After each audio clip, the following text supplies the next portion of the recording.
Le mystère de l'attraction humaine ne cesse de nous surprendre par ses multiples facettes.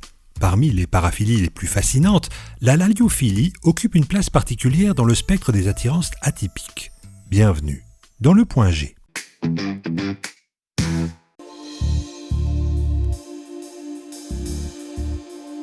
Une sexologue explique. La laliophilie s'inscrit dans une dynamique où le pouvoir, l'éloquence et la maîtrise oratoire deviennent source d'excitation sexuelle. Ce n'est pas tant le contenu du discours qui importe, mais plutôt la performance oratoire elle-même, la manière dont l'orateur captive son audience. L'histoire regorge d'exemples d'orateurs charismatiques ayant exercé une fascination intensive sur leur auditoire. Un historien spécialisé en psychologie sociale note que, de l'Antiquité à nos jours, certains grands orateurs ont suscité des réactions quasi érotiques chez leurs auditeurs. Cette capacité à électriser les foules par la seule force du verbe a toujours eu une dimension sensuelle sous-jacente. Emma, 34 ans, témoigne de son expérience. La première fois que j'ai ressenti cette excitation, c'était lors d'une conférence universitaire. L'orateur maîtrisait parfaitement son sujet. Sa voix était posée, son débit parfait. Ce n'était pas une attirance physique, mais quelque chose de plus profond lié à sa capacité à captiver l'auditoire. J'ai mis du temps à comprendre et à accepter cette particularité. Une neuropsychologue apporte un éclairage scientifique. Lors d'un discours particulièrement prenant, le cerveau libère des neurotransmetteurs similaires à ceux impliqués dans l'excitation sexuelle. La dopamine, l'adrénaline et les endorphines créent un cocktail neurochimique puissant. Chez les laliophiles, cette réponse physiologique est particulièrement intense. Thomas, 42 ans, consultant en communication, partage son vécu. Dans mon métier, je côtoie régulièrement des orateurs talentueux.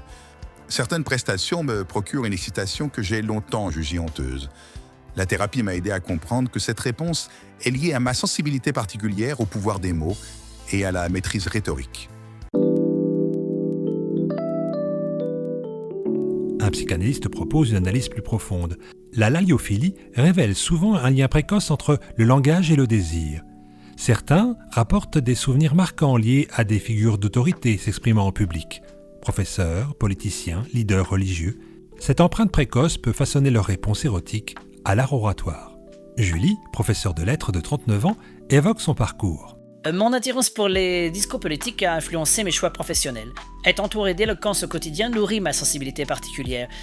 J'ai appris à canaliser cette énergie dans mon enseignement, tout en maintenant des limites professionnelles strictes. Les aspects sociologiques de la laliophilie sont particulièrement intéressants. Une sociologue observe: dans notre société de l'image, la parole garde un pouvoir érotique subtil mais puissant.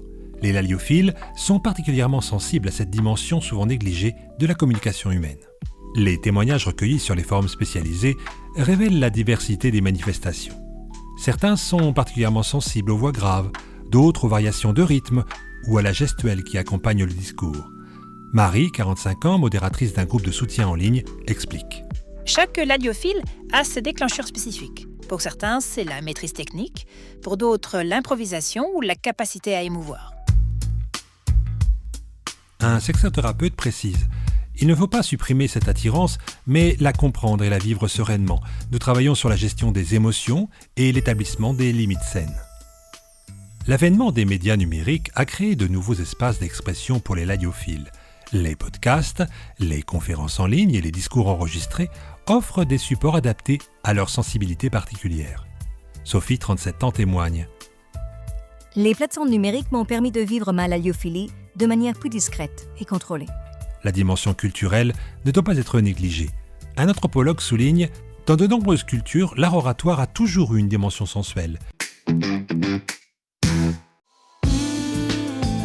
La laliophilie n'est peut-être qu'une expression moderne de ce lien ancestral entre parole et désir. Cette paraphilie nous rappelle la complexité des mécanismes qui régissent l'attraction humaine. Elle souligne également l'importance de l'acceptation et de la compréhension face aux diverses expressions de la sexualité, tant qu'elle reste dans un cadre respectueux et consensuel. La laliophilie, bien que peu commune, n'est ni une pathologie ni une déviance. Elle représente une sensibilité particulière au pouvoir de la parole, rappelant que la sexualité humaine peut s'exprimer bien au-delà des schémas conventionnels. En espérant que vous trouviez votre point G, en tout cas celui-ci est terminé. Que le plaisir soit avec vous. C'était le point G.